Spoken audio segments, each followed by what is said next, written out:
ছোট খোকাকে ফেলে ছিল না মায়া মমতা ও মহারা সন্তান হয়নি মায়ের ভালোবাসা মনে হয় সর্বহারা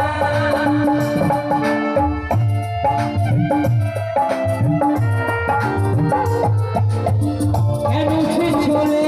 গেলে ছোট খোকাকে ফেলে ছিল না